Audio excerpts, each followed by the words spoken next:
All right.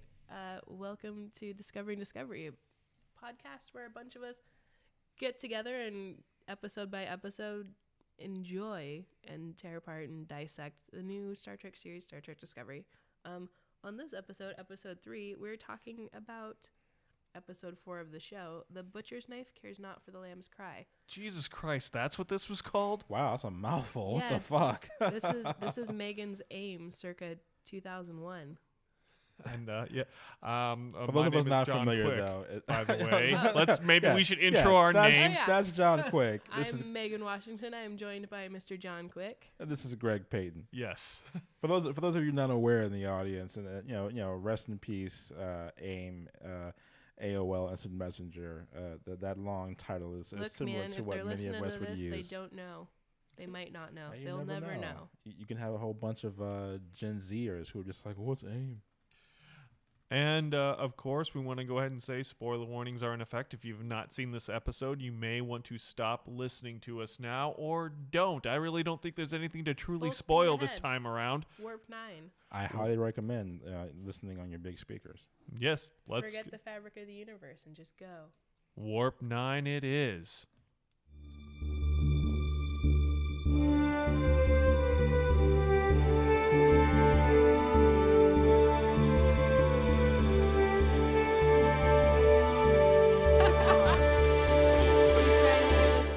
Voice line. It's like coming to stores near you. Yes. Well, Organic gummy candies. Well, I'm just trying to, make sure we're not, wasting time because I got to cut a lot of this.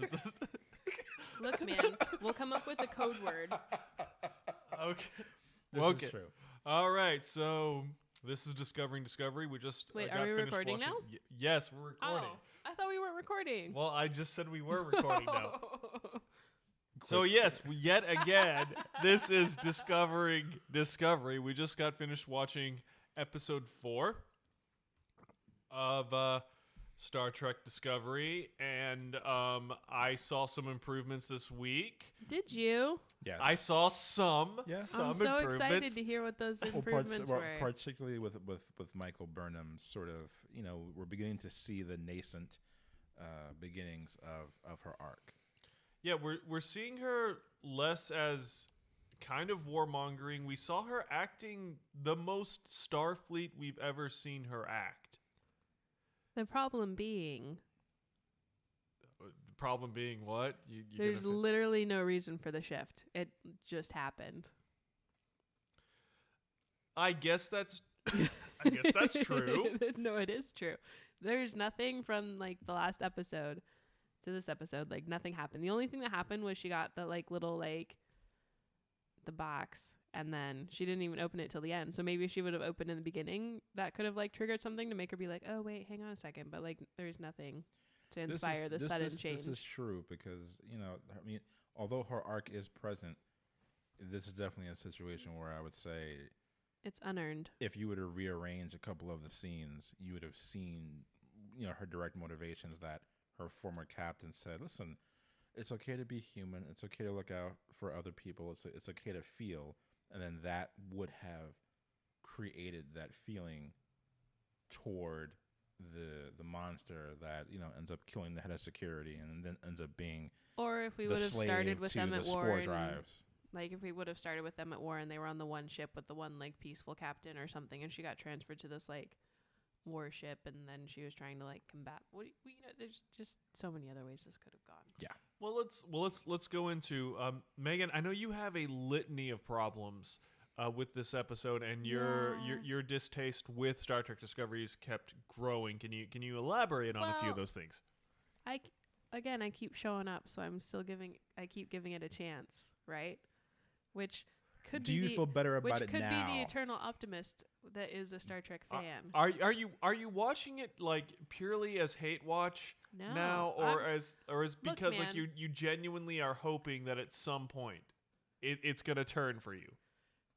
There's a distant shoreline that we keep paddling to. So you do have hope for it. You do. I have a very misplaced hope for it. Okay, misplaced. There's no. Well, to recount some of the things that did happen in this episode. Well, Michael Burnham has officially rejoined Starfleet. She's put in charge of Again, researching the for the no creature. fucking reason. She's put For in no charge. fucking reason. Is she a like zoologist? Yeah, I think she said she was a xenoanthropologist. This raises so many more questions. Okay. So if her specialty is like alien social groups, which is effectively what anthropology is, right? The study of behavioral groups, what have you, something like that, broadly speaking. In the first episode, Yes. when they found the Klingon shuttle out in the middle of nowhere, they're like, let's send the anthropologist to check it out.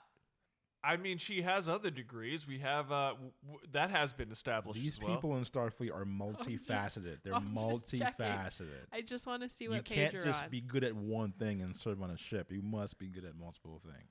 I'm going to stop you right there. Okay. No, here's the thing. It's Megan's kind of gonna like whip it out. it's kind of like in the military, right? Everybody's taught the basics. Yes. You know, Yes. everybody learns how to shoot a gun, how to Yep. survive in the woods, how to sleep in the snow, like all your basics, right? So, basic training. Yep. Basic training. If pressed, she could in fact hop on the helm and like help pilot the ship, Yes. right? If somebody got like stabbed, she would know to apply pressure to the wound, Yes. right? Yes. She went through Starfleet for command, which means that in theory she knows like command strategies, how to deal with people, how to make your crew get along, like, you Yes. know, that kind of thing. Mm-hmm. She went to the Vulcan Science Academy where we assume she studied xenoanthropology, Yes. right? Explain to me why she was the best choice to send out to the shuttle to check and see if there was somebody alive or like what was going on again. There is no. Am I thinking about this too much? I think you are. I don't. I think it's. I think yeah. the ship. I think the ship is kind of sailed at this point. Yeah, that's Okay, and that's have all we- the way back in have we- episode 1, 2, or Yeah. whatever like I'm that. trying to retcon to see how we've gotten where we I are. Now, know. here's the other Yeah. thing too. Have we determined the size of the Discovery yet? In No, comparison I don't to think we're going to. Listen, no. I think like many aspects in this show, the size of the Discovery is basically go fuck yourself. All right. Yeah, I mean, at this point, I feel like the what Discovery can do and its capabilities are all based on what serves the plot, or at least as they're unfolding the plot. Okay, so let's take a look here. So we have the Starship Discovery, which is like Megan has her handheld internet device. Yeah, She's looking up the Wikipedia wiki details of what the ships have been made out of. just how big the ship I'm is. just trying to see, man, because I feel like that I'm goes gonna into put the some plot. music over this segment. It's gonna go ba ba ba da da da da That's because that's, it's Star Wars. that's Yeah, I know. the wrong theme song. Well, they haven't fucking gotten anything else right. God damn it! Quick! I would totally put some like '80s music on under this shit. I'm just Oh yeah. Like total. Okay, I can't total find one. I found one the synthy other day. fucking I found one recycled- the other day that was like, oh look, I found an underwear size chart. What in- the fuck? What you were looking? Wait! This entire time you're looking at underwear charts, not No, the I fucking was ship looking- charts. What, Megan? What are you doing? This is the wrong show. Wrong show for that. Well, okay. Let's. I can go. I think we can go ahead and say moving on. So she's put in charge of Wait, is this one it? researching the creature. Right. Things go bad. Security officer dies. They got this call from Starfleet that, hey, there's this mining colony that is completely and utterly screwed. They got to figure out how to make the spore drive work. Eventually, they figure out that the, I guess what are they calling it? The tardigrade? Okay. Pause. Megan's gone through the underwear chart and she has an answer. So beforehand, we were like, okay, it's a spore drive. It's like a thing. We're gonna like go with it. Right. This entire ship is Yeah. the spore drive. Like, it's not just like the warp drive or like the nacelles on like. Which, by the way, why does the ship have We'll get into that. I guess because they use warp when they're not using the spore drive. So whatever, we'll go with it. But this entire ship is designed the way it does the little jump. It does this weird like spinny loop thing, which creates all sort of like. Well, it's funny. It kind of when you see it in action, it kind of creates this like wicked flip axle as if it was like a skateboarder. It's just like this little Yeah, it's board this weird flip sort and of, like- it disappears. But like, people getting around the ship aside, which is obviously a huge issue that they're not addressing. This entire ship was built to work with the spore drive. Yeah, as a spore drive. Yeah. As a spore drive. Yeah. The ship was built before they discovered the spores. It was? It was. I'm sorry, that silence was like, wait, what? But I thought I'm listing. No, but I thought Anthony Rapp's character, No. his research was based on the spores. His research was based on the spores. Yeah. The timeline doesn't fit. Like, do you know how long it takes to build a starship? No. A long fucking time. His character isn't anywhere near old enough. Like, you cannot say a long fucking time. Yeah. How long does it take to build a For starship? example, if we're looking at like alternate timeline stuff, Okay. the Enterprise was being built before Kirk went to the Academy. It took Kirk 3 years to get through the Academy, Okay. and he graduated just as the ship was launched. Okay. So basically, So that ship was, so at in least theory, under 3 years. construction for minimum like 2 years before he even Okay. went to the Academy. Could they have Okay. retrofitted a ship? No, they Really? didn't retro. If you're going like alternate timeline, it shows the ship being built before he even goes to the Academy. Because they Okay. do say Discovery when the first prisoners are on the ship, is like they say it's brand spanking new. So Brand it new. It wasn't Yeah. even recycled. Which means that he would have had to have a viable concept of how the spore drive worked before they sunk how many years and man-hour and labor into building this ship, which So, is well- the entirety of this ship is the spore drive. So essentially, Discovery is a prototype. They made 2. That's right, the Glenn. Well, could they have just like, How old created is his character? Because if his character is the one that created the spore drive, it's minimum 5 years to build one ship. Mm-hmm. One ship. So we're talking 2. So 2 ships. yeah. Which arguably in a time of war they could speed up that process possibly. This is before they were at war. Oh, that's right. Mm-hmm. They already built them. Then the war happened. And Right. mhm. So this guy has to be some kind of like weird savant. He had to have not only graduated from the Academy, but also been out in space to a point where he could discover the spores, to a point Mhm. where he could be working with the spores long enough to be like, hey, I think we can travel on these. Yes. The amount of research that would have to have gotten from point A to point B, there is no way his character is A, old enough to have gotten anywhere near this.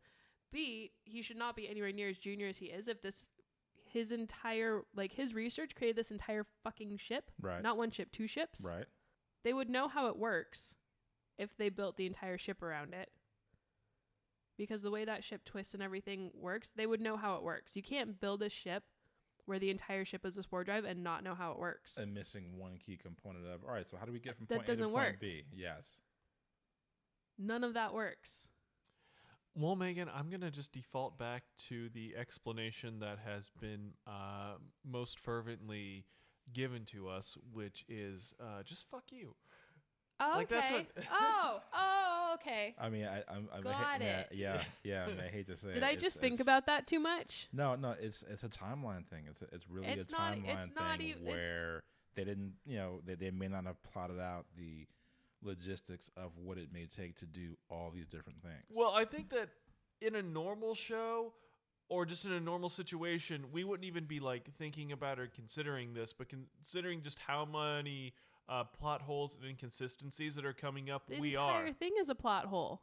Yeah, no. The entire concept for the show is a fucking plot hole. Okay. Okay, so here's the thing. Again, better writing could have solved this issue. Okay. Well, Think of it this way. A pothole of plot holes. Think of it this way. They were on their ship. They end up somewhere, right? They run Yes. into a random alien civilization that has one of these ships. Their ship blows up. They have to go to the enemy, kind of like Voyager. Voyager ends up way out in the Delta Quadrant, and they're like, shit. And they have to figure out how to get back, yeah. right?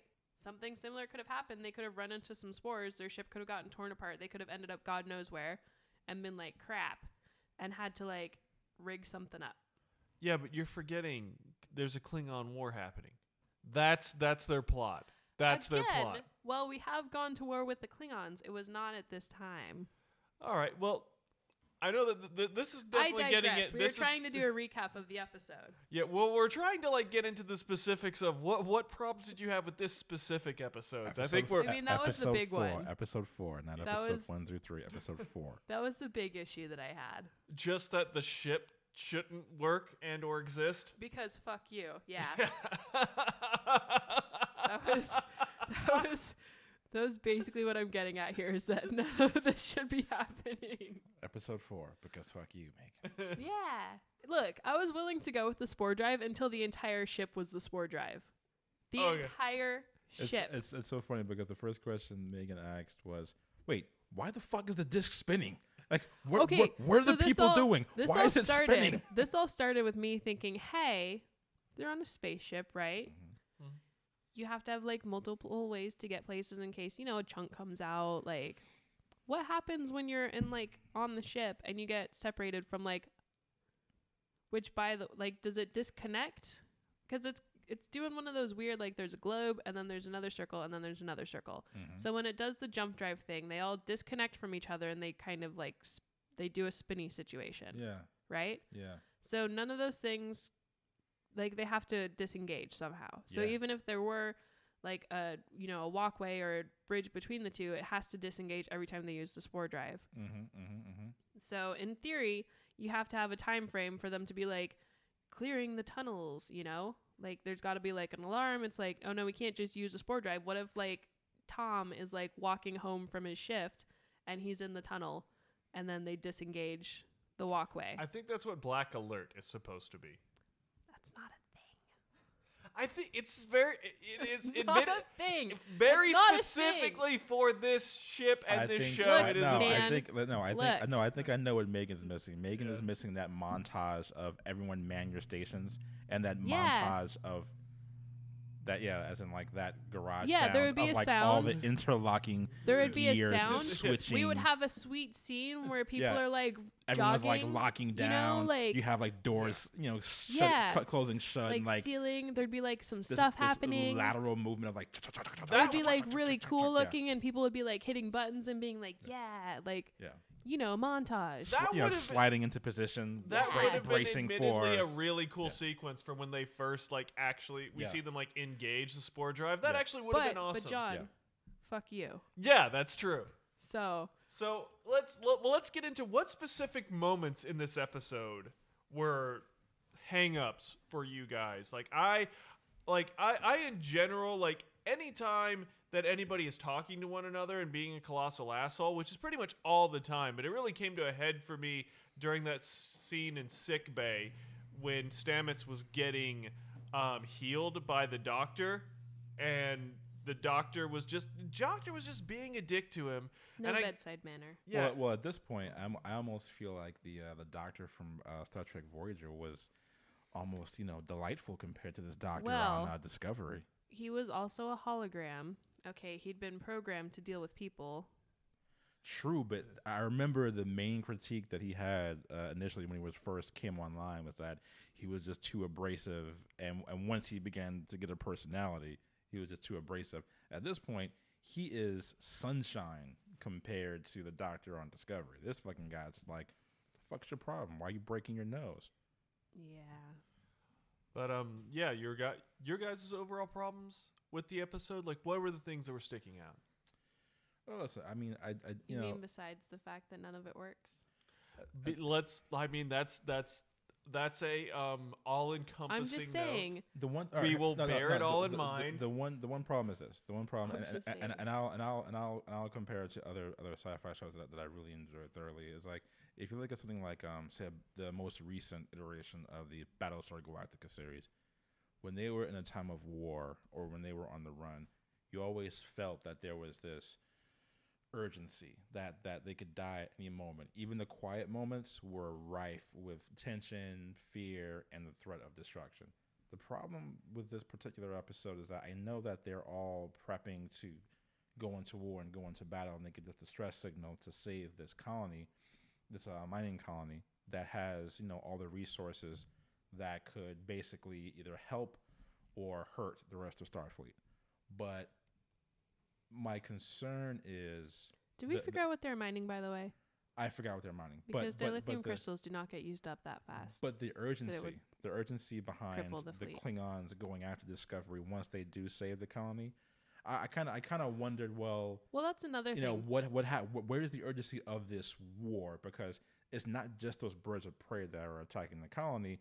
Where were the rest of them? And where is the frantic nature of the rest of the Klingons saying, fuck, what the fuck was that? Someone go after that fucker. Did you see that shit? I didn't see that shit. What the fuck just happened? Some spinny shit? What was that? It just blew up our shit. Like there was none of that Yeah. there, or the urgency to go after them.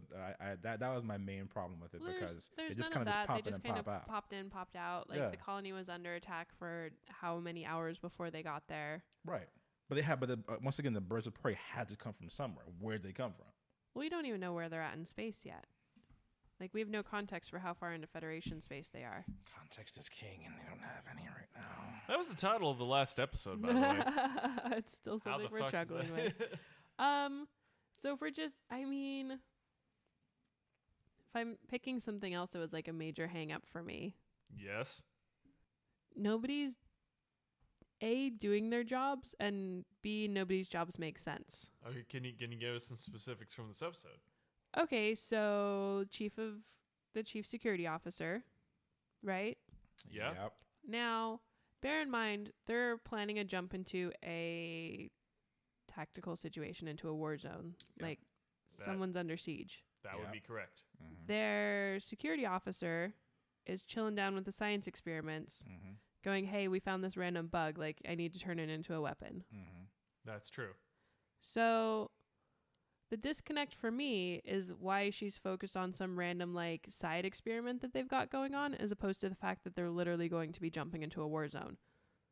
Yeah. Like, why is she at that not point, someone like that Assessing would be, like what the situation is going to be. Why is she not Yeah. like on the bridge working with the captain to be like, okay, like this is obviously like a long-term thing we're working on with this random bug. well, like they're- this they'd is be what we worried need to about focus tactical. on now. They'd be on tactical. Like, how do Yeah, we? so that doesn't make any sense. And like, I totally like random creature. There should be some security officers hanging out in there with Michael Burnham, Of course. just in case something stupid happens. Yeah, the red shirts. They do just like leave her all alone in there and All like, the yep. time. Yeah, Like You there know- should, it's a creature. There should be somebody else hanging out. all of the time. Other thing to consider is like she is famous for being a mutineer, and they're like, yeah, let's just leave her alone. Open access to the ship. Fucking go for it. Yeah. There's a lot of like weird discrepancies like that.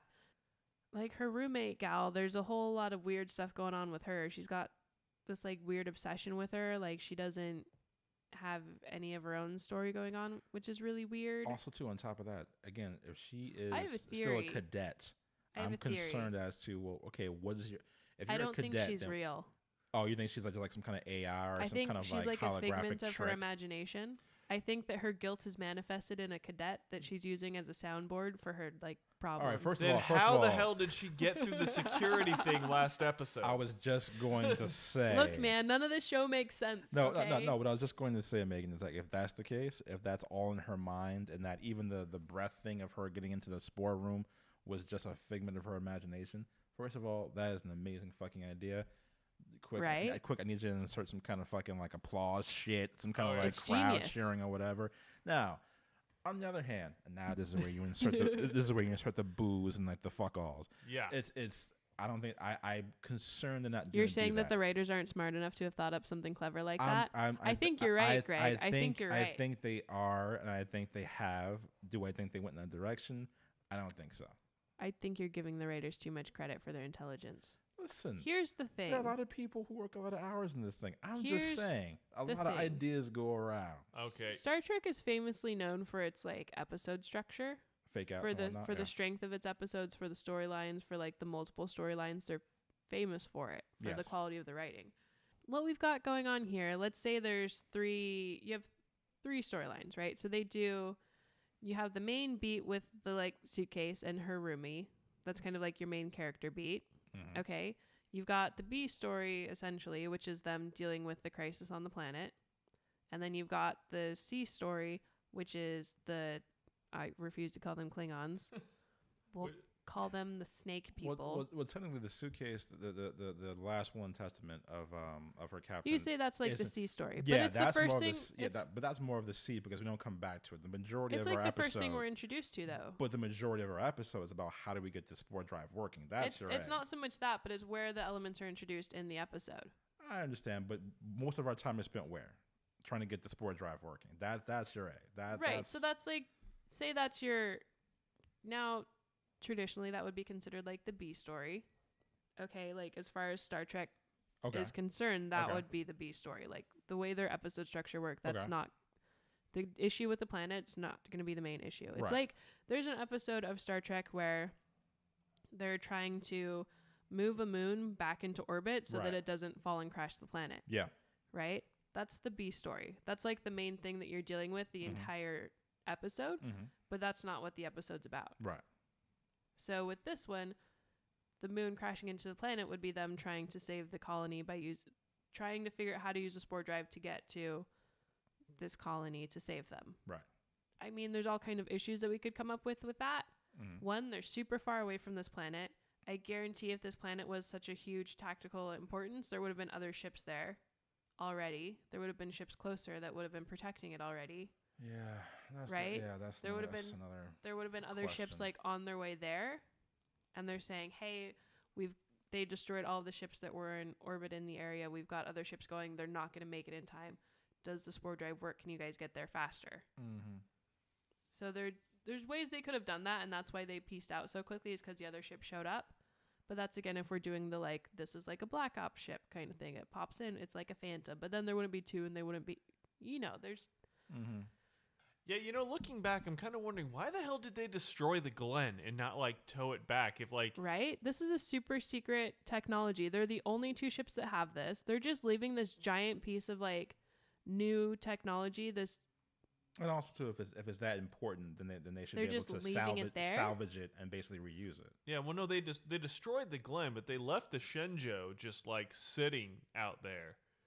Well, the same thing there was same thing with the Klingons, which like I'll get to that because my main big problem with this episode was the Klingon Everything story about arc. them. Well, yeah, everything about the Klingons. The Klingons aren't acting like Klingons, but then it's also the Vok and his Klingons have been abandoned there for the 6 months that this war has been going on because their ship is still. And at this point, they're fucking eating people, Yeah, right? like they've eaten Hold like up, the dead hold up, bodies hold of up, the Eating hold humans. up, hold humans hold and up, shit, hold up. right? Yes. So this is the ship that she beams over to in the beginning, stabs the dude. Yeah. You're telling me Yes. that the Federation, who came in and theoretically won that fight, Mm-hmm. Just 6 months ago. just left a Klingon ship full of people floating in space. And the Shenzhou, they just randomly left their own vessel there. They left the Shenzhou and they left the Klingon ship with the guy that they knew had started the war. Your observation is Floating in astute, space. Megan. Your observation is. You're good. saying they're fighting this entire battle, and the one guy that started it, they didn't think, hey, maybe we should, like, capture or kill? I mean. Yeah, that was a essentially that's kind of Yeah. what they did. Yeah. That's pretty much. And not only that, like, so also to go back, so this is in this universe, let's just say in this universe or at this Yeah. time period or whatever the fuck it is, this is the sole Klingon ship with a cloaking device. And the Klingons just left it sitting there for 6 months. Like, I understand that This goes back into the technology thing that we're kind of having the issue with here, where there's no... Yeah, until you pointed out to me that the fact that they had apparently no working replicators on their vessel, and then that's why they were eating the other humans and they were starving, and it's just like, wait, no, that would not be a problem for them. Right?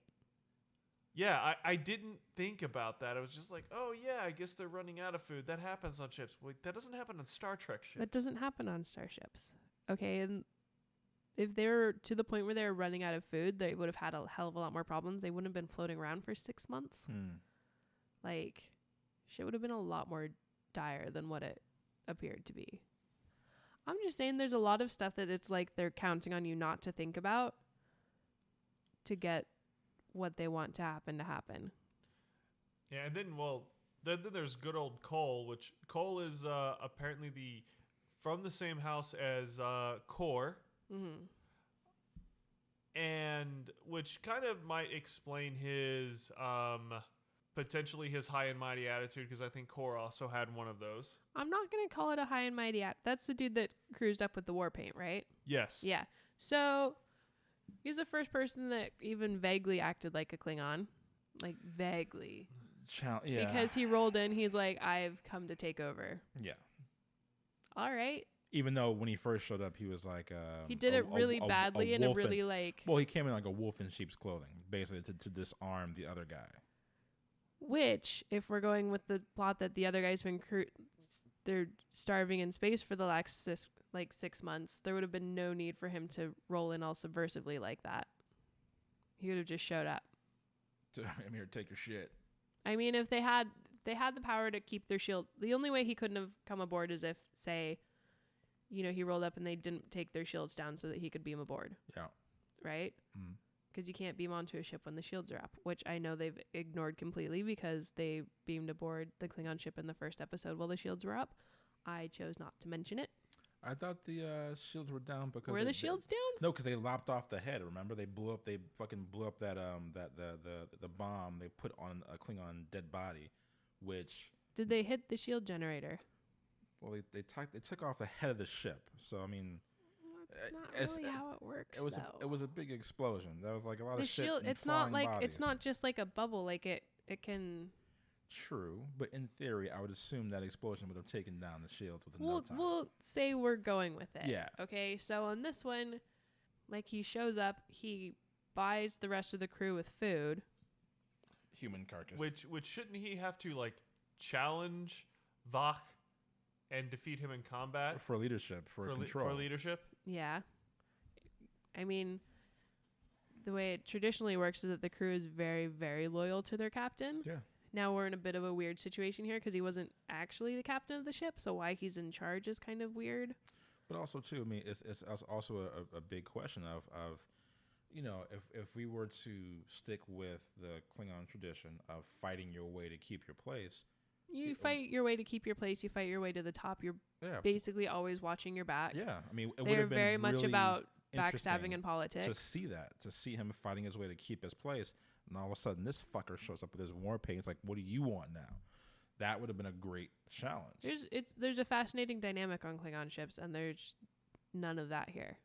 Like they're all about the kind of like backstabbing, like conniving, like, you know, sneaky, underhanded, like the power dynamics. There's a lot of like there's a constant power struggle between everybody at all times. You got you some don't Klingon just on Klingon action. yeah, about but to you happen.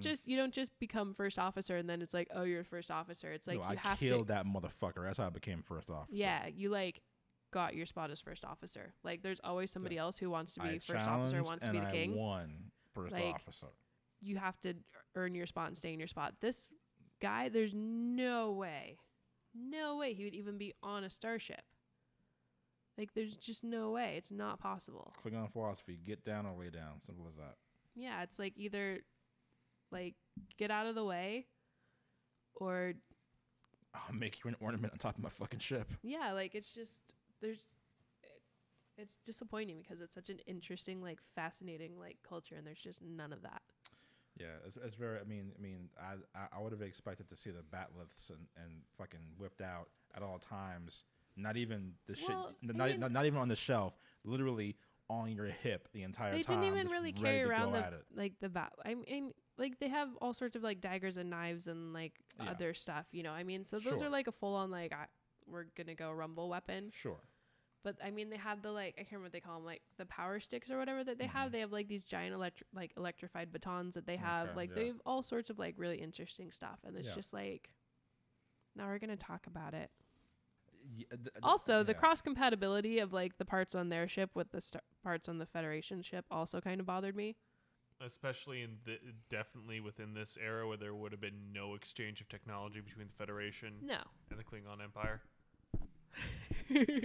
That bumping sound you're hearing into the mic is Greg beating his head against the mic. You know, it's funny how fast things fall apart when you think about them. Yeah, no, it's you know, again, it's the slow boil of I understand these things are happening and there's you know, we have to kind of build up to these things, but the slow boil of the fact that I keep hearing about we're at war is like, all right, can I see it? Can I see the war? Because I don't see the fucking war. Well, I see you don't Discovery see and I see the Klingon impact ship. of any of this stuff. But I don't see the war. I don't see the battles and stuff like that. Even on the original Star Trek shows, like the Dominion War in DS9. Well, Yeah, like they would reference the war a lot, but you would see at least like one or two scenes I mean, of a fight. it's a bit different though because the ships are so isolated and space is so big that you're not going to see as much of it. Certainly. So like, you know, say with Deep Space Nine, they got a lot more news, they got a lot more information because they were kind of like a hub, Yeah. right? Whereas if you had, you know, like say like in Next Generation, like in First Contact, the Enterprise is off doing its thing, and they get a transmission that's like, holy shit, guys, can you come back to Earth real quick because the Borg is here? And like, oh my God, can you please come back? Yeah. And then they have to like piece back to Earth.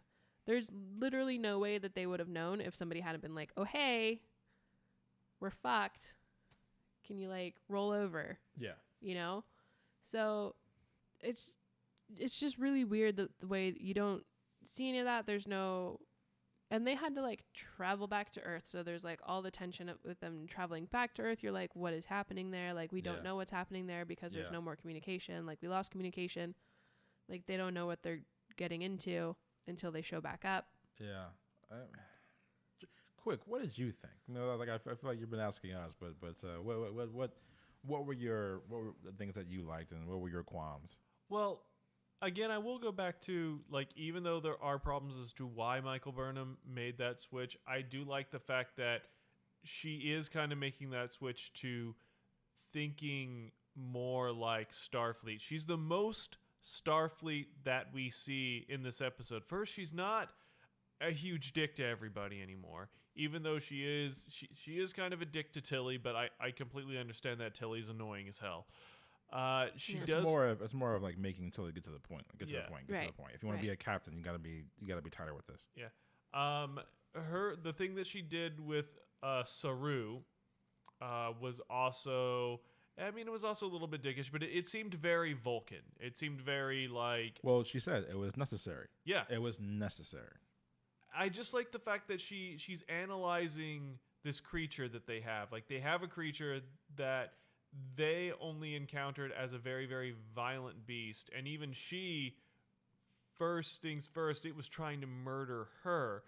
But she wants to basically give it the benefit of the doubt and examine it as something beyond just a weapon, whereas that's all Lorca wants to see it as, because that's like, he has this like single-minded just focus, and she doesn't. She has a nuance. Well, we did get a little bit more about the monster in this one. Like, they spoke about how they were trying to do their jump, and then this creature jumped into the middle of their ship while they were like mid-jump, and that's one of the things that like disrupted it.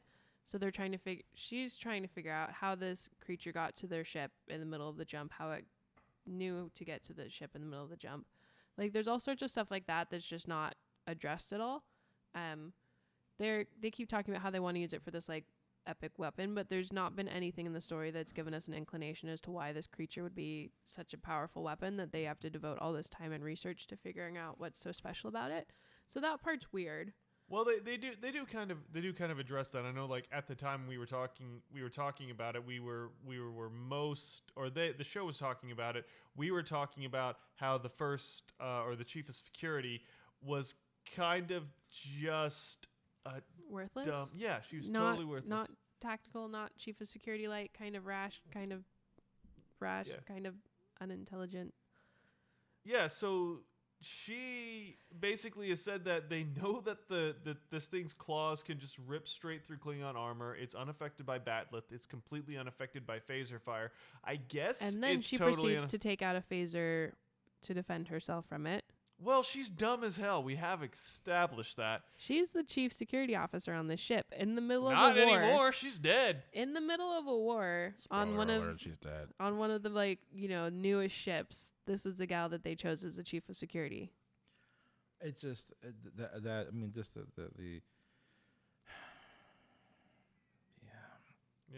the incongruity of the fact that this is a dope, badass, state of the art ship, and they posit the notion that these people who work on this ship are more or less top of their class, right? Well, yeah, so that being the case, it's kind of an elite science ship. Which, if you're looking at it from that perspective, say this is a research vessel, this is a science vessel. Like, okay, but every ship in the Federation was a science vessel, so that's not really an excuse for having a terrible tactical officer. Considering that they're an elite ship, I would expect them to have an elite complement of highly trained tactical security officers to make sure that these things don't happen, like a random unknown creature flipping across your hull, ripping you to shreds and tossing you like a rag doll. Like, I wouldn't expect that. I would expect a fluke accident to happen that you try to contain, and you contain it efficiently, but not how this head of security was taken out. So rest in peace, security officer. That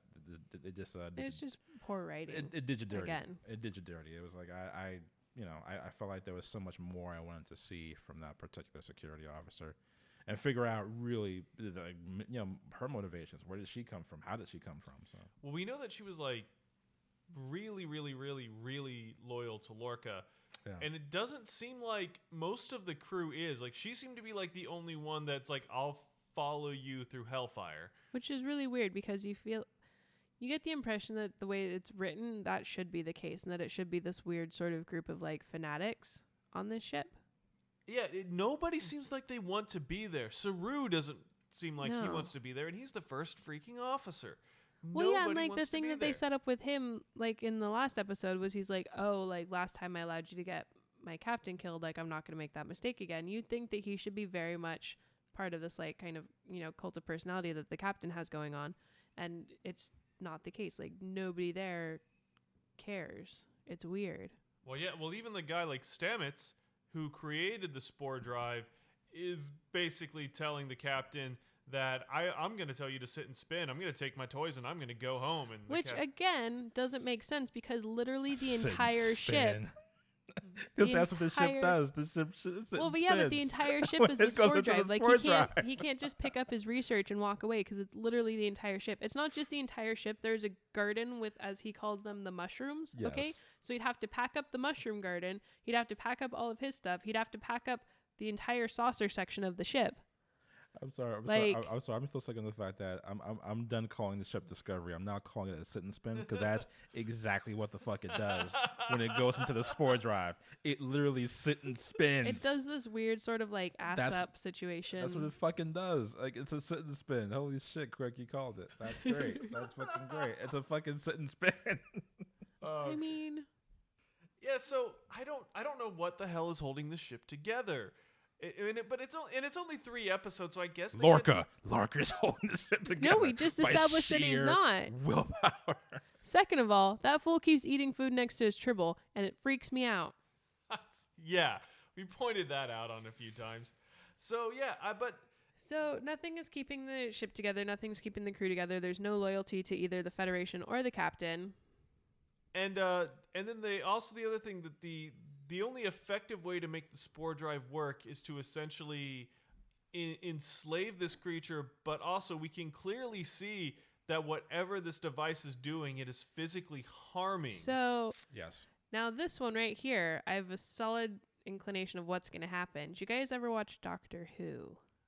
I wish. Unfortunately, I'm not nearly just caught up enough. 1 or 2 seasons. Okay, so I watched like help us, Megan. Help us. One. Like, give us the analysis. I've been subjected to a lot of Doctor Who because my sister is obsessed with it. So there's subjected. I thought that was like a joy. Like, what do you mean subjected? It's one of those you have to find your companions and your doctor. It's a very precarious balance. That was fun. It's you have to. Donna Noble for life. I like what's her name, the Impossible Girl. I like her. Karen Gillian. No, that's not Karen Gillian. Jenna Louise Coleman. No, I'm Jenna just Louise saying. Coleman. No, I'm just saying. Oh, that's your girl. Gillian. That's. See, I didn't like her. Yeah, I thought she was. I digress. I like the most recent one, Bill, quite a bit, but this is getting off topic. Continue. Yes. I had a reason for bringing this up. Okay, so there's this episode where they go to the future ? Because I'm still not sure how that works. And they basically right. So they go to like the UK ship in the future that's traveling through space. And like once a year or like on your 18th birthday, you have to go and like vote and you watch this like film and then you get the option to like reject the truth or accept it and forget. Right? Yes. So turns out the ship is built on the back of this like the last living space whale. That is correct, yes. And they're basically like brain zapping the space whale so that it can continue to move them through space. Yes. Long story short, they figure out that, oh, hey, if you turn off the zapping thing, the space whale's still like, it's chill, dude. I showed up to help y'all. Like, it's cool. And it just keeps taking them through space. Right? Yes. Okay, so we're facing a similar situation here where they've essentially found their space whale and they've begun zapping it so they can travel through space. Yes, without landing in suns. Right. So eventually, are they going to discover that they don't have to zap the space whale, and if they can find a way to communicate it? I think that's This part weird- of. I think that's part of Michael Burnham's arc is to Right. realize you don't have to do that. Yeah. So are they either going to figure out how this mysterious creature randomly has perfect, understandable maps of the universe, complete with labels, Galactic geography. complete with labels, planets, That translates I to thi- English. that I think translate to that's- English? I think that's how the computer. Right. is It, supposed to it translated interpret. the metadata. Yeah, but well, Smart ass I get, computer. I want well, that I guess computer. Shit. the issue then that we're running into is like it's great that Michael Burnham is recognizing this, but shouldn't literally every other member of Starfleet be like, "Hey guys, this is kind of fucked." Yes. Someone Yes, should they bring it up. should. Especially Well, it's- like it's- Tilly. Like Tilly's character would be the first person to bring that shit up. Literally everybody would bring that up. Second, it doesn't explain how they get from point A to B to let's throw this creature in our little space cube and see what happens. Like, how are they communicating with it? How are they telling it where they want to go? Like, okay, sure, it's got this, like, are they using the ship just to read its, like, brain maps? Like, to find out where they're going? Like, there's no explanation of the science whatsoever. Also, And yeah, it could be like a terrible fake explanation of the science because all Star Trek science is kind of hokey, yeah, Techno But- babble. but but there's none of that. also too. There's literally none of that. They don't how- even pretend to explain like, how, oh, yeah. But that's how, a huge part of Star Trek. It is, but how do they, also too? I'm curious to know how do they prevent that same monster, which they're calling what the Ripper or something like that? Well, that's what a chief security officer was calling it. Michael Burnham was calling it the tardigrade. Okay, so the tardigrade. I'm curious to know how come it wasn't able to just pop in and pop out wherever it wanted to at will. Again. What stopped it from doing that? Again, so many questions. The ship, in theory, especially if it was making a jump, would have had its shields up. It would have had force fields up. Like, it would have been protected because it's jumping through space. There's going to be debris. It's going to have deflectors going. So, in theory, the tardigrade has jumped through all of that into the ship. Yeah. They're keeping it in a room in the ship behind a force field underneath the shields, which it's jumped through before. Right. There's and nothing. that's how They the have Glen no got destroyed. technology that should be keeping it there. Yeah, because that's essentially how the Glen was destroyed. The crew, not the Glen was destroyed, but the crew of the Glen were destroyed. Right. So there has to be either, like the space whale in Doctor Who, it either has to want to be there, or this is just more shitty writing. Because but essentially Because there's yeah. literally no reason that No. it should not be able to bounce out like it bounced I out. have a feeling that most of the people writing this are drama writers and not science fiction writers. Now, Oh, for granted- sure, because they've written themselves into a. It's like when you're writing a Superman movie, right? He's super OP. You can't really kill Superman. So how are you writing a compelling story with Superman? Well, you see, you get Batman really pissed off at Well, it. And don't they- all right, don't fucking go down this rabbit hole. Please. No, I'm just- please I'm just- God, do I'm not go trying down to this find, rabbit like, hole. a way Don't pull this to- thread. Because they've created this monster that's super OP, right? Like he can bounce through shields, he can bounce through the jumping. Like he murdered an entire ship, not only of like Federation officers, but also Klingons, which we still don't know where the Klingons came from. But like, so it bounced through all of that, and yet now for some reason it's content to stay in this little like prison cell. It can't, a phaser can't stop it. Like I mean, the only thing that bright that light. seems to- Okay, they came up with a thing that it doesn't like bright light. Sure. But The first ship was totally bright light. right. It bounced right into there. It wasn't having a problem with that then, so they Right. pulled that out of their asses. And it seems like Michael fed it some spores, which I We guess don't know if it was eating the spores. It never showed. It didn't show it like eating them. Oh no, but I mean, it definitely showed him doing something. It did the something with them, but spores, it yeah. doesn't. But in theory, those spores are everywhere, and that's why they can travel everywhere. No, that's true. I'm just saying somehow, some way with what Michael did, that gesture. Now, if they But would have, it's some if they would have loyalty. written in that somehow that creature was too weak to have jumped out Right. past the shields, Right. that's when they don't establish that though. Yeah. Like it got wounded somehow, and now it can't jump the way it used to. Like, Yeah, because that would be my biggest concern. My biggest concern as a science officer would be like, well, what the fuck? What's stopping this thing from jumping and destroying Right. all of us right now? or like when she was giving it the spores, it's like, okay, but don't give it too many spores, because if you give it too many, then it'll be able to leave. Yeah. Or like, what's the balance of us giving it spores versus us being able to use it to travel versus, you know, it getting to the point where it's dying or where it's escaping. Yeah. None of that's here. There's a lot of just Questions. inconsistencies between episodes, and I think that we're just not. Even though this is a serialized series, where I don't think we're and supposed I think to that's think part of the about problems. it. Okay. I think that's one of the problems with it, is because it's never been serialized like this before. This is the first time they're really doing something like this.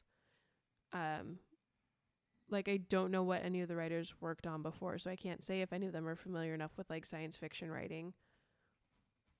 But like, it's so inconsistent. Like, it's like they don't even watch the episode that came before, like read the script of the episode that came before to like know what's going on. Yeah, the last serialized show that dealt with a spaceship.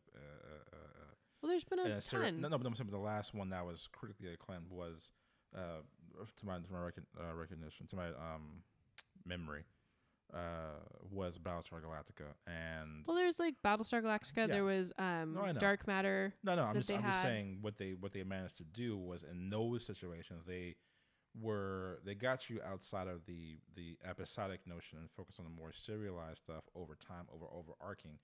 But the pacing was different. It was a little faster, and they were dealing with a lot of Yes and no. universal socio-political themes. Like, I know that, Like, that if was you a lot if you of look what, at if you look at Galactica looked Battlestar at. though, Yeah. what they dealt with in the space of an episode were very small issues. I mean, I only Right. watched the first season, right? Right. But they had like the first episode that they hit after like the mini-series episodes Yeah. was they were running out of water. Yes. Like, that's the issue. Exactly. Yes. The issue is we're running out of water. There's all these civilian ships, so Yep.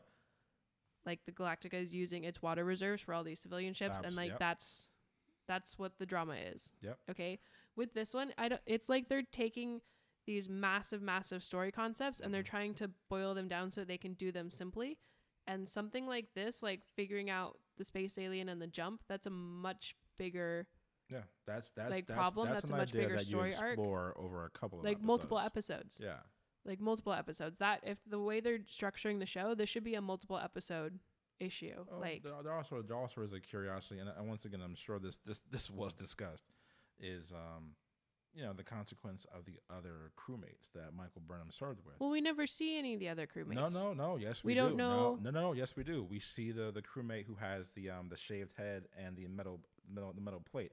I'm very curious as to what happened in the interim months. Like, Well, some- and here's some of another these question though: characters, I'm is just how are curious as all to these what people happened to them. ending up on the same ship? Absolutely. Like, why are all these people on the Absol- same ship? Why is Absolutely. there no dialogue between them? She was their first officer. I She was obviously ve- yeah, knows all no, these ser- people. like, this There's is- no character moments where but they also stop too- and like pause and have her talk to This is them. where you get the other storylines, is to really look at the consequence and that beef between the other crewmates, not just Saru, who he's binary. He's like, well, either fuck or get fucked, but what about everybody else? Well, even his moments aren't great. Like, I mean, he's the first officer of this ship now.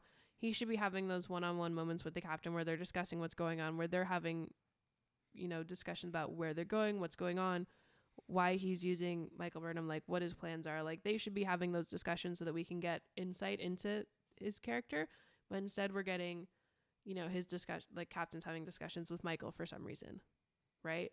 Yeah. Like, there's really weird discrepancies there with like building the relationships between people. We don't see the relationships between anybody. Yeah. Even though I know that the lens is focused on Michael Burnham. Well, yeah, and I mean it's- they're doing that's a little bit yeah. different too. Is that they're doing Yes. her as like a main character, and that's Yes. also something that's not traditionally done with Star Trek because they're always ensemble pieces. Absolutely. Like, they have the one character that's the focus of the episode, but again, they're not. They're all standalones, so that works. This one, it's serialized. You're going with the one character for Mhm. everything. So you're not getting those chances to go off and learn about the other characters. So in theory, she should be having a little story with like a different character every week so you can get to know the crew of the ship. That's true. And we're not getting anything like Well, that. that would just be too fucking interesting. Let's just face it. Because fuck you, right? Yeah. Yeah. I think that's been I think we might as well like just just title this episode the "Go Fuck Yourself" episode. Yeah.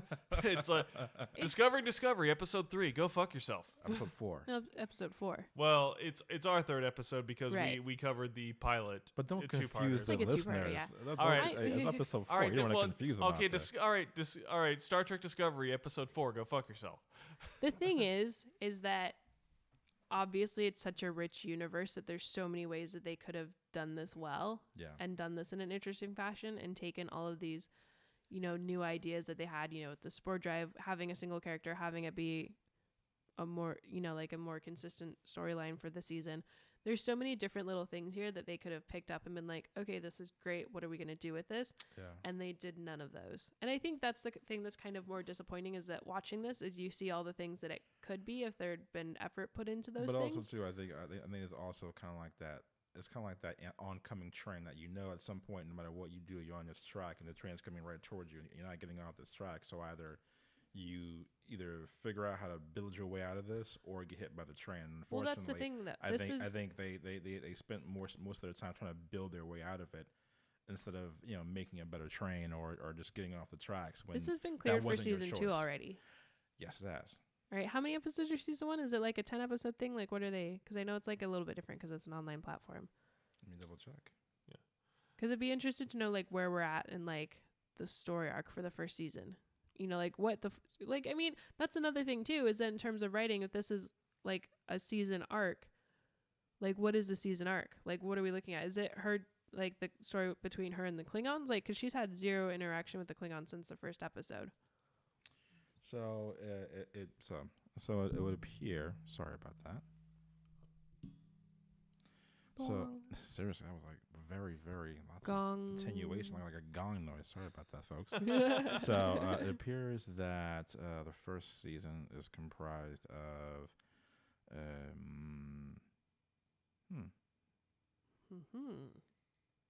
15 episodes. 15 episodes. Yeah. Okay, so we're 4 episodes in. So we're a third of the way through, Just roughly, yes. roughly. Yeah. We have no idea what the main arc is for the first season. Oh no, Like vaguely? no, no. Like we have an idea of what it might be, but it's so poorly put together that we're not sure if that's actually what it is. I mean, the arc that I understand it to be is that the whole idea of this discovery is for them to basically perfect this secret weapon to win the war, and not for the Klingons to basically unite and to destroy Starfleet. Because let's remember, putting aside the they fact were all that about makes no peace. sense. Putting aside the fact that makes no sense. The Klingon guy at this point has better motivation for what he's doing than she does. That is, I would say that's absolutely true. I think He came out of nowhere with this like ideal, with this plan, with his, the captain was his best friend. They're going to do this thing together. He got all these people behind him, and then his dreams were kind of like shattered at that point, right? So he had this ship, they're struggling, but they were surviving. He had a plan. He was going to try and work through it. Then he gets unseated. He gets kicked off into like, this derelict ship in the middle of nowhere with no chances for survival. And he's like, look, like, this is not what's up. I had a thing that we were doing. We're going to see it through. So he's got this whole plan where he's going to like come from behind like the underdog and like achieve what he set out to achieve in the beginning. So he's got this whole story arc. That's a traditional kind of story arc. That's linear in Yeah. a sense. Like it's Yeah, terribly done. It's completely out of from his character as far as like, that's his hero's journey. That's Yeah. his journey to it's a very destiny. classic plot line, Mhm. right? Like it's shit because he's the worst Klingon ever. Completely unbelievable. But if you're looking at it just in terms of like what the story is, you're like, okay, I got that. Michael Burnham, we have no idea. Like her motivation in the first episode was fuck all Klingons. I hate them all. I want them all to die. That's what her thing was. Now at this point, she's like, oh, well, maybe I was wrong. Maybe I started this war and murdered hundreds and thousands of people, but maybe I was wrong and maybe we shouldn't be hurting stuff because we're into science. I mean, that could possibly be it. I'm not sure. I guess we're going to have to see how it turfs out. I'm just not sure what they're like. I get they're trying to do like a redeeming thing with her character, be like, oh my God, maybe I was wrong. But they theoretically, her character spent like 15 years and then overnight changed her mind. Well, I think that can pretty well wrap us up, but we'll take some final thoughts. Just kind of go around. Greg, final thoughts on this episode? Final thoughts are, once again, they spared no expense. I've never seen such, detailed integration to see how a Starfleet uniform was replicated and created. So once again, production value A1 all the way. You got people running the dials, buttons, and switches who are, obviously running their A game, just trying to do the best they can with what they got. So, I mean, I feel like they could have wasted the time they'd spent putting the uniform together, developing some story, but yeah, it looked great. Okay, well, if I had to pick something that I liked about the episode, gun to your head, what do you got? Come on. Gun to your cat's head. I know gun to a puppy's head. I know what do you like got? that Look, spinning man. disc. The jump looked snazzy. It made no sense, but it looked cool. Well, we got that one concession. Okay. It made no sense. Okay, well. It looked great though. Okay, well, I think that does officially wrap us up for. John, what was your favorite thing though? Yeah, John, you can't. Yeah, man. Fuck you doing? The fuck am I doing? All right. Favorite thing? Yeah. All right.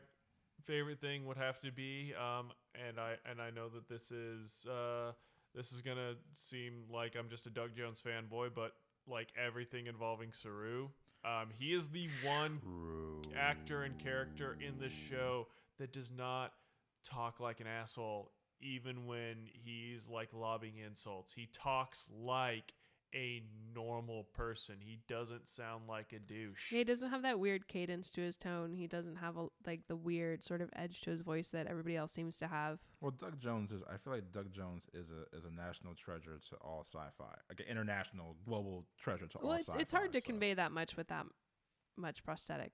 He's the master of an art form. Like, but between him and Andy, it's him and Andy Serkis. Yeah, and I know, and I think Andy Serkis kind of gets the acknowledgement that he deserves, but I don't think Doug Jones is. Not yet. No. Quite outside of the circle of people like us, I don't think he does. Yeah. All right, but I think we can call that a wrap for this week. And in keeping in the grand tradition of this week's episode, the final thought shall be, hey, Megan, go fuck yourself. Yeah, basically, right?